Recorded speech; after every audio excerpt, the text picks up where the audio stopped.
Good evening my dears, welcome to Mahesh English academy. గత క్లాస్లో నేను అడిగిండేవాడిని ఐ వుడ్ హ్యావ్ ఆస్క్డ్ అన్న. చూడండి, నేను అడిగిండేవాడిని ఐ వుడ్ హ్యావ్ ఆస్క్డ్, తీసుకునేవాడిని ఐ వుడ్ హ్యావ్ టేకెన్ అన్న, తీసుకొని ఉండిండాల్సింది ఐ షుడ్ హ్యావ్ టేకెన్ అన్న. అది గత క్లాస్లో మనం క్లియర్గా చెప్పుకున్నాం. ఒకసారి ప్రీవియస్ వీడియో చూడండి. ఈరోజు క్లాస్లో బాగా గమనించండి. ఐ వుడ్ హ్యావ్ కంప్లీటెడ్కి ఐ వుడ్ హ్యావ్ బీన్ కంప్లీటెడ్కి ఉన్న డిఫరెన్స్ అంటూ చూడండి. బాగా గమనించాలి. ఐ వుడ్ హ్యావ్ కంప్లీటెడ్ అంటే ఏంటి, I would have been completed అంటే ఏంటి అంటే ఇక్కడ ఏం చేయాలి?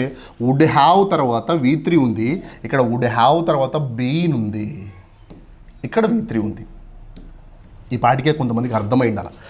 ఐ వుడ్ హ్యావ్ కంప్లీటెడ్ అంటే నేను పూర్తి చేసి ఉండేవాడిని, నాకు టైం ఉండింటే, బాగా వినండి, నాకు టైం ఉండింటే నేను పూర్తి చేసి ఉండేవాడిని. ఇఫ్ ఐ హ్యాడ్ టైం నాకు టైం ఉండింటే నేను పూర్తి చేసి ఉండేవాడిని అని చెప్తుంది. నేను పూర్తి చేసిండేవాడిని. ఇది మనం గత క్లాస్లో తెలుసుకున్నాం, వుడ్ హ్యావ్ ప్లస్ కంప్లీటెడ్. కానీ I would have been completed అంటే మీనింగ్ ఏంటి సార్ అంటే, I would have been completed అంటే ఏమీ లేదు. ఐ వుడ్ హ్యావ్ కంప్లీటెడ్ అంటే నేను పూర్తి చేసిండేవాడిని. ఈ మధ్యలో బీన్ కనుక పెట్టింటే I would have been completed అంటే నన్ను పూర్తి చేసిండేవాళ్ళు. ఇక్కడ నేను చేసిండేవాడిని, నన్ను పూర్తి చేసిండేవాళ్ళు. అంటే ఇది active form. It is done by somebody. It is a passive voice. I would have been completed, I would have been finished in their hands. నేను వాళ్ళ చేతుల్లో పోయిండేవాడిని. బాగా చూడండి, హ్యావ్ తర్వాత V3 వస్తే, హ్యావ్ తర్వాత బీన్ వస్తే passive voice. Simple example I tell you. I have taken అంటే మనకు తెలుసు నేను తీసుకున్నాను. ఐ హ్యావ్ టేకెన్ అంటే మనకు తెలుసు నేను తీసుకున్నాను. అట్లా కాకుండా ఐ హ్యావ్ బీన్ పెట్టండి, ఐ హ్యావ్ బీన్ టేకెన్ అని పెట్టండి. డిఫరెన్స్ చూడండి. ఐ హ్యావ్ టేకెన్, హ్యావ్ తర్వాత V3 ఉంది, ఇక్కడ హ్యావ్ తర్వాత V3 కంటే ముందర బీన్ పెట్టాను. మీనింగ్ చూడండి. ఐ హ్యావ్ టేకెన్ అంటే నేను తీసుకున్నాను అని, రీసెంట్గా తీసుకున్నాను, ఇప్పటి వరకు తీసుకున్నాను, వాట్ ఎవర్ ఇట్. సార్ నేను తీసుకున్నాను, I have taken. I have been taken అంటే ఇట్ ఇస్ సింపుల్. నన్ను తీసుకెళ్లారు. I been taken by them to the movie. సినిమాకి తీసుకెళ్లారు, నన్ను తీసుకెళ్లారు. నేను తీసుకొని వెళ్ళబడ్డాను అంటే నన్ను తీసుకెళ్లారు, నేను తీసుకొని వెళ్ళబడ్డాను బై సంబడి. నన్ను తీసుకెళ్లారు అంటే దాని మీనింగ్ చూడండి. నేను తీసుకోబడ్డాను వాళ్ళ చేతుల ద్వారా. I have been taken by those people. The same way have తర్వాత బీన్ వస్తే ప్యాసివ్ వాయిస్. నేను కంప్లీట్ చేసిండేవాడిని, I would have completed. Frankly speaking, నాకు PhD అంటే చాలా ఇష్టము. నేను కనుక జాయిన్ అయిందంటే, if I had joined I would have completed my PhD by this time.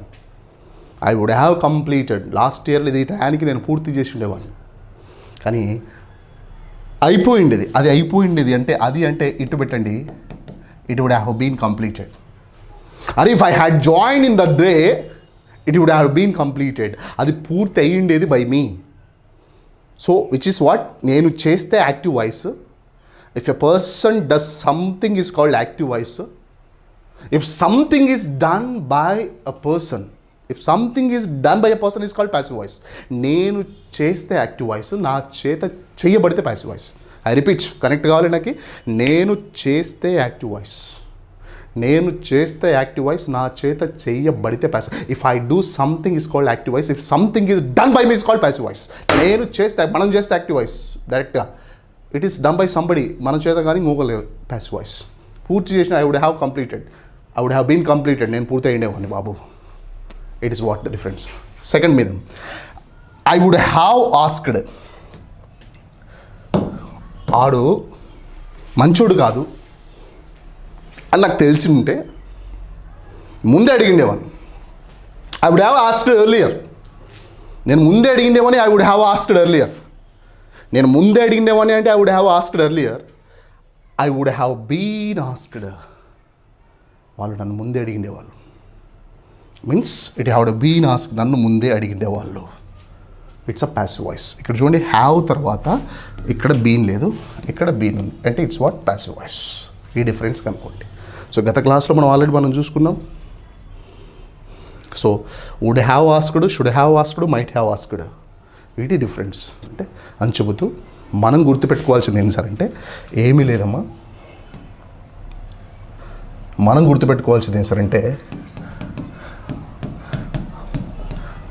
I would have learned అంటే నేను నేర్చుకునేవాడిని, నేను ముందే నేర్చుకొని ఉండేవాడిని. I should have learned, I should have learned అంటే నేను నేర్చుకొని ఉండాల్సింది. I should have learned. They might have లేదా ఐ మైట్ హ్యావ్ లర్న్డ్ నేను నేర్చుకొని ఉండొచ్చు. ఐ మీన్ నేను ముందే నేర్చుకొని ఉండొచ్చు నీకంటే కూడా. ఐ కుడ్ హ్యావ్ లర్న్డ్, నేను నేర్చుకోగలిగి ఉండేవాడిని. నువ్వు బాగా ఎక్స్ప్లెయిన్ చేసి ఉంటే నేను ఖచ్చితంగా నేర్చుకోగలిగి ఉండేవాడిని. అంటే కెపాసిటీ, పాస్ట్లో కెపాసిటీ చెప్తుంది. దాని తర్వాత ఇక్కడ చూడండి, ఈ హ్యావ్ల తర్వాత ఈ V3కి హ్యావ్కి మధ్యలో బీని కనుక వస్తే అది ప్యాసివ్ ఫామ్ అని చెప్పడం నా ఇంటెన్షన్ టుడే. కండిషనల్ టెన్స్లో passive voice that we have discussed. I would have fought with the people and it would have been completed and it would have become a dangerous for us. అది మనకు dangerous అయి ఉండేది. Got my point. So that's what. So వీటిని కొంచెం depth ఉంటుంది, ఏం కాదు, ఏం లేదు. వుడ్ హ్యావ్, షుడ్ హ్యావ్ ఏం లేదు. Would, should, might, have is same. Only V3, the V3 just making us my dears. మనం ఏదైనా సఫర్ చేస్తుంది అంటే టయానికి వర్బులు గుర్తు రాకపోతే, అట్ రైట్ టైం మనకు వర్బులు గుర్తు రాకపోతే, and it will stop our communication. Matters. That's what focus on the verbs. Verb is called heart of English అంట. దట్స్ ఆ హార్ట్ని గట్టిగా పట్టేసుకోండి, డెఫినెట్లీ ఎవ్రీథింగ్ విల్ పాసిబుల్ అని చెబుతూ డూ మోర్ ప్రాక్టీస్. మనసు పెట్టి చేయండి. Thank you my dears. Yo Mahesh English academy. Good night.